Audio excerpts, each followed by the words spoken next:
Nah, yang pertama yang harus kita ketahui, kalau speaker luar masjid itu tidak boleh dipakai kecuali satu, azan.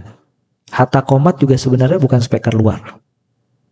Karena azan itu memberitahukan orang lain tentang waktunya masuk sholat. Jadi orang lain tahu ini masuk sholat asar, sholat subuh dengan azan. Jadi azan i'lam memberitahukan kepada orang lain masuknya waktu sholat. Kalau qomat itu memberitahukan orang yang ada di masjid telah didirikan sholat. Jadi toa masjid nggak boleh dipakai kecuali untuk satu, azan.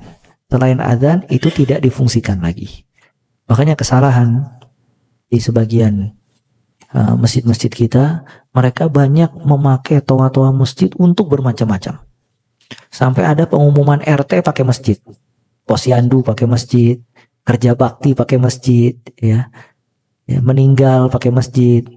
Kemudian juga tadi kadang ngaji atau tahrim ya, tahrim dan yang lain-lainnya ini tidak boleh. Dan kalau ada manusia terganggu wajar, atau orang non muslim terganggu dengan suara toa masjid yang dilakukan di luar waktu sholat, itu wajar. Kenapa? Karena dia melakukan satu kesalahan. Kadang tetangga masjid punya anak bayi. Subhanallah, masjid jam 2:30 malam udah nyetel murotal, mengganggu ini tetangganya, sampai anaknya nangis terus dan yang lainnya. Kalau ditegur marah dia bilang antum tidak menghormati masjid. Padahal bukan menghormati masjid, antumnya yang salah. Ngapain jam 2:30 malam setel murotal? Nggak ada yang dengerin, apa fungsinya? Ya nggak ada. Ya, jadi semua yang dilakukan sama masjid-masjid, dari menyetel toa masjid di luar atau selain azan, itu semua perbuatan yang tidak benar. Baik tahrim, murotal, kajian.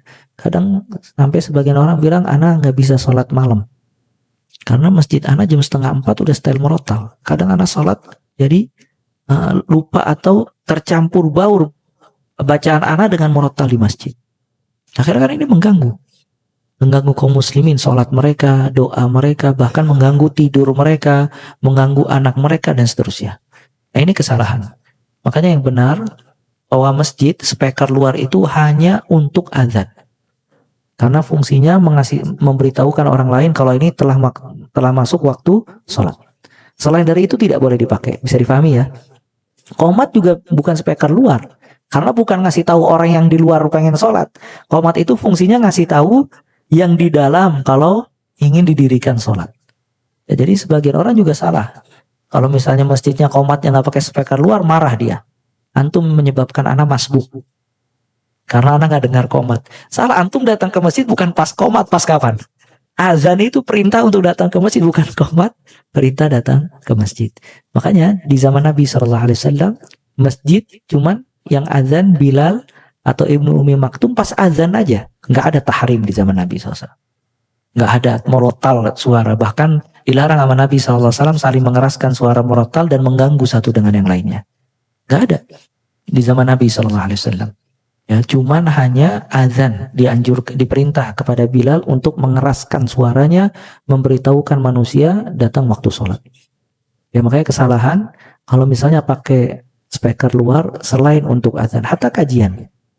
Kajian itu bukan speaker luar sebenarnya, speaker dalam. Didengarkan sama orang-orang yang di dalam masjid. Yang di luar masjid pengen mendengarkan, suruh masuk, jangan suara kita yang sampai ke dia. Ya, bisa difahami ini ya. Nah, ini jadi kesalahan. Dan kalau misalnya memang kita tidak bisa mendengarkan atau menyebabkan manusia tidak mendengarkan murotal yang dia setel tadi, dia yang dosa. Kenapa? Karena dia menjadikan Al-Quran bacaan yang tidak didengar oleh manusia. Subhanallah, dia setel murotal, di situ ada manusia lagi setel dangdut misalnya, atau musik, akhirnya nggak dihormati. Kesalahan dia. Kenapa dia setel murotal? Ya bukan pada tempatnya dan bukan pada waktunya. Bisa difahami nih ya. Nah, hal ini juga kesalahan, termasuk dari kebid'ahan yang dilakukan sama kaum muslimin, yaitu membaca bacaan-bacaan atau menyetel murotal dan yang lainnya dengan speaker masjid. Ya juga ada kadang antara azan subuh dengan qomat, dia baca bacaan khusus, mengganggu, nggak bisa sholat sunnah, nggak bisa doa orang.